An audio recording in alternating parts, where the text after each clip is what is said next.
आपको आपके पास दो विलियन ए और बी है। विलियन ए के पीएच का मान 6 है एवं विलियन बी के पीएच का मान 8 है। किस विलियन में हाइड्रोजन आयन की सांद्रता अधिक है? इनमें से कौन अम्लीय है तथा कौन क्षारकीय?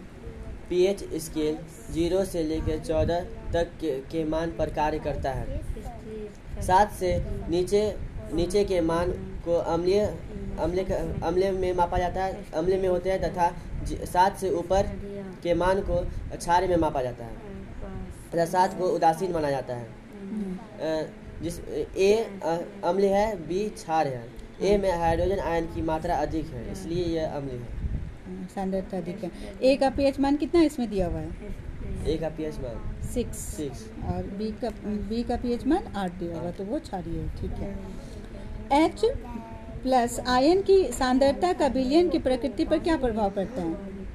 एच आयन के सांद्रता के बढ़ने से विलयन अम्ल होता है तथा क्षारीयता की कमी होती है। और जब सांद्रता एच आयन की सांद्रता में कमी होती है तो वह क्षार होता है।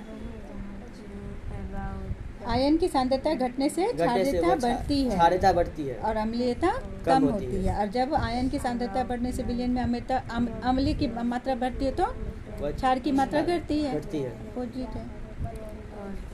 क्या क्षारकीय विलयन में H आयन होते हैं? अगर हाँ तो यह क्षारकीय क्यों होते हैं?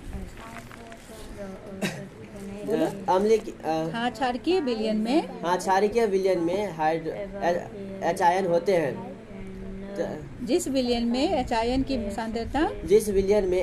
की सांद्रता अधिक होती है वह अम्ल विलयन होता है तथा जिस विलयन में अम्ल की हाइड्रोक्साइड की मात्रा OH ऋणायन की मात्रा अधिक होती है वह क्षारकीय होता है। क्योंकि क्षारकीय विलयन में OH ऋणायन होते हैं और OH की मात्रा अधिक होती है इसलिए H आयन की मात्रा होने पर भी वह विलयन क्षार होता है। कोई किसान खेत की मृदा की किस परिस्थिति में बिना बुझा हुआ चूना, कैल्शियम ऑक्साइड, बुझा हुआ चूना, कैल्शियम हाइड्रोक्साइड या चौक, कैल्शियम कार्बोनेट का उपयोग करेगा?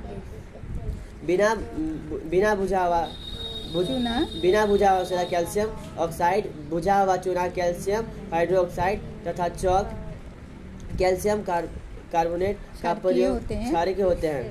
इसका प्रयोग किसान तब करेगा जब मिट्टी की मृदा अम्लीय हो जाएगी तथा इसे मिट्टी की मृदा को उदासीन करने के लिए इसका प्रयोग करेगा।